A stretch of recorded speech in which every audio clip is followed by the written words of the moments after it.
Facebook lied to you. Radio lied to you. Radio. We're on Twitter. And listen, I want to holler at my girl, my baby sister, Keyshia Cole. You did your thing, baby girl. I'm in here, man. I'm going to make you sound so sweet. You know what I'm saying? You going to call me up and say, oh, I want you to produce my next single, Kels. Yeah, I'm in here tripping. I'm delirious, dog. I'm finna tune off. Many people noticed that R. Kelly's name was trending on Twitter during this Verzuz battle. But I don't think many people recognize how these are the perfect opportunities to change the narratives about R. Kelly, considering they're trying so hard to paint this narrative of him being such a monster and so hypocritical, considering all the behaviors we've seen, especially when it pertains to Keyshia Cole. So I just wanted to point out something that some may have overlooked during this Verzuz battle and let you see just what people close to Keyshia Cole, in specific her sister, had to say about this Verzuz battle. And then I'll come back with my commentary. It wasn't left for me. Cause you know I'm motherfucking Keyshia to the day I die motherfucking me. But when you let a nigga hug you, that got on the internet joking about selling your mama motherfucking crack, that's when I gotta take a step back. Bitch, that's a no-go for me. You can't touch me, you can't breathe on me, you can't. I don't give a fuck about what none of y'all gotta say. Don't touch me if you brag about or laugh about selling my motherfucking mama, the bitch who birthed us. The reason why y'all got Keyshia is because Frankie didn't give up. Let's be clear about this motherfucking shit. Frankie got 7 motherfucking children. Okay, she ain't got one. Because I think you Keyshia Cole knows all about how black women are exploited in the industry. I'm sitting there and I'm telling you, I'm going to come looking for you and you're not going to be there. That's a real situation because some things happen, you know what I'm saying, out there in the streets, and it scares a child about their mother. One day chicken and the next day feathers. If I die today, you gonna move on. You gotta make it. You gotta live for Keyshia. Okay. You have to live for you and your family, not nobody else. Okay, but you don't have to do nothing but die and pay taxes, but you have to move on if anything happened to me. All right, you can mourn, but at the end of the day, you'll see me later. And there, I couldn't imagine my kids having to fend for themselves without me, without my protection. Even though I'm a grown woman, I feel like you should still want to be there. Like, you know what I'm saying? Always have my protection as a mother, spiritually, and nothing can touch you. Much love, Keyshia. Without you here, how is that gonna be a protection for me? Cause you done walked through a lion's den with a pork chop on your back and you still alive. It scares me to think that one time I'm gonna come and I'm not gonna find you. Well, that devil alive from the rotten pits of hell. Don't you let him ever put that in your mind. Cause I'm gonna be always where you can find me. It's the Frankie and Nappy show. Matter of fact, she's the reason why I got my steam back in my hole. Okay. That little bit of, you know what? I have to swallow. I say this. Oh, okay, go ahead. You gotta swallow. Come on. When I got out of prison. Yes, ma'am. If it wasn't for her, I would not be walking the red carpet. Shout out to God. People base their perception of these artists based on what they're allowed to see. And they never know what's going on in the background and the full stories that follows with it. So when you see these people keep entertaining the notion of who could compare to R. Kelly in a Verzuz battle, they know the answer is absolutely nobody. So that's why they have to demonize him and keep pushing this monster notion, while they overlook the same trait in other people and then clap their hands when the women publicly forgive these people for publicly humiliating them. Isn't that funny, considering this protect black women notion they put before you? Take this Verzuz battle, for example. Everybody pointed out Keyshia Cole's demeanor and her tardiness, but never considered what was going wrong in the background. They never hold Verzuz accountable for how their shit is always fucked up. Nobody ever thinks about that.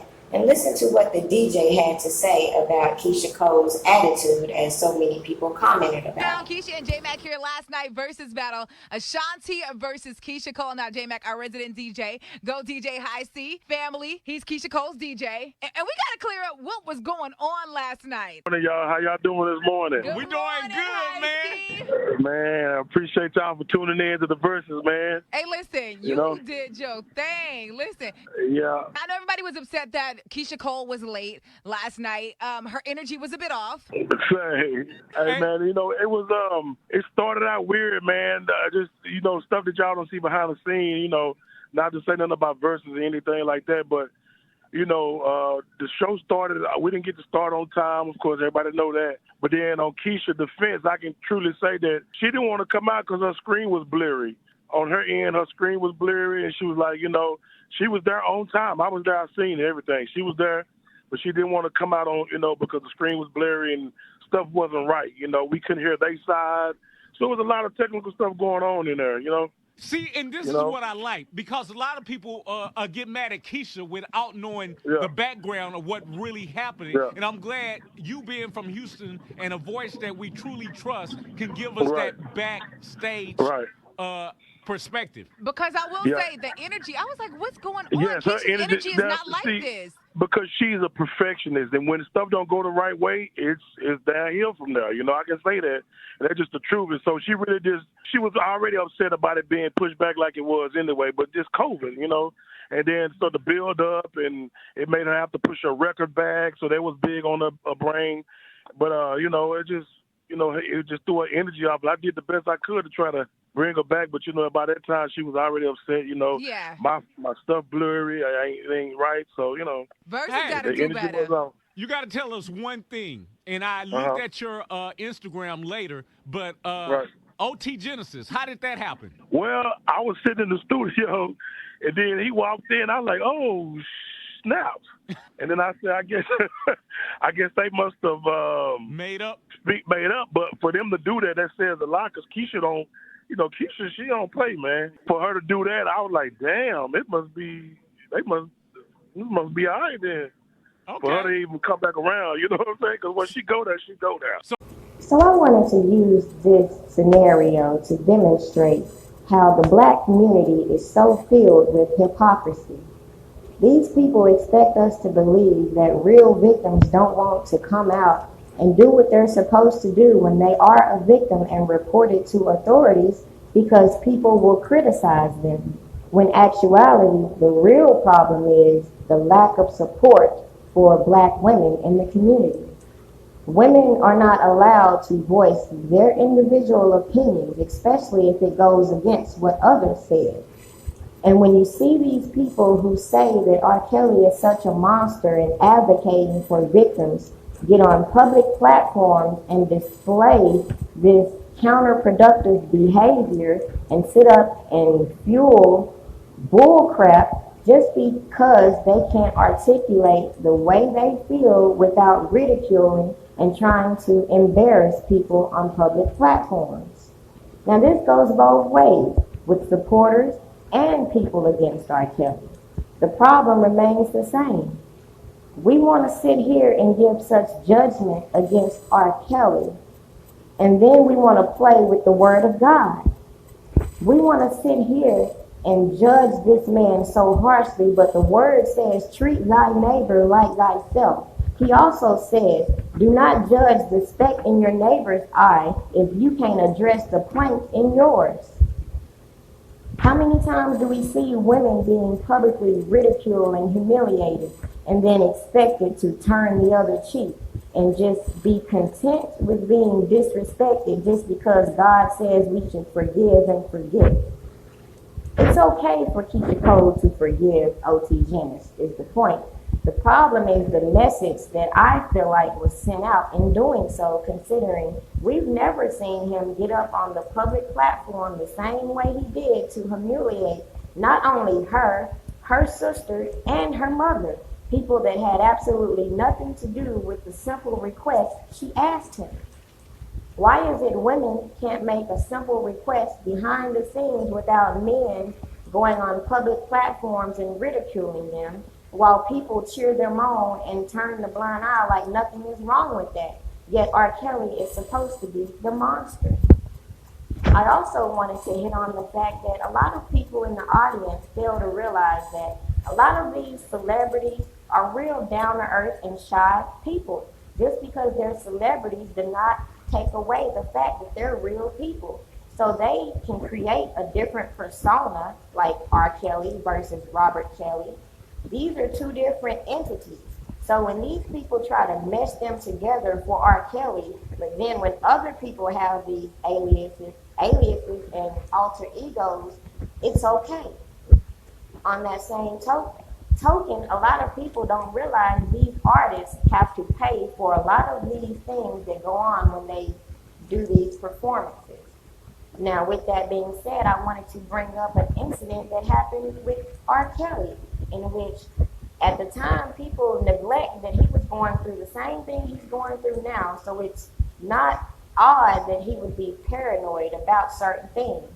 So when he had a performance with Jay-Z and he freaked out or was paranoid about a certain incident, instead of people listening to him, instead of people understanding where he was coming from, other people got on public platforms and twisted the story and made it seem like he was just being a drama king. I feel like all that was intentional, and people in the black community need to think about certain things before they get on public platforms and ridicule others.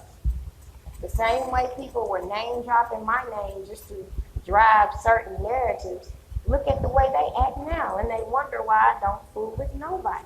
Because I am a woman who demands respect, period. And that is the message we need to send to all women. It's not about this empowering women just to emasculate men. It's just the fact that women need to be empowered to know that it's okay to speak, period.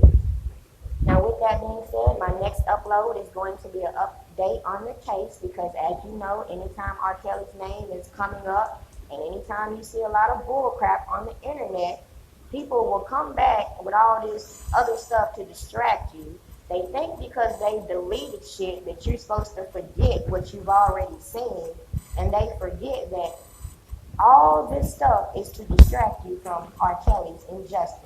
And the fact that 2 years have gone by and they have still yet to hand over this evidence in this case.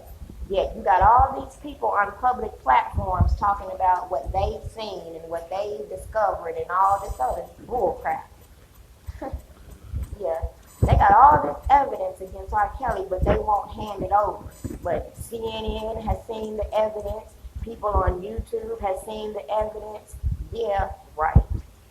Stay tuned and make sure you leave your comments on what you think about R. Kelly trending during this Verzuz battle.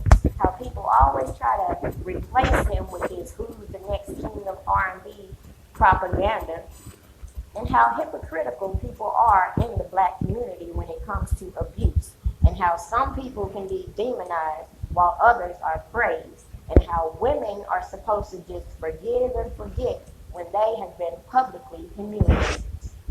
Have a good day.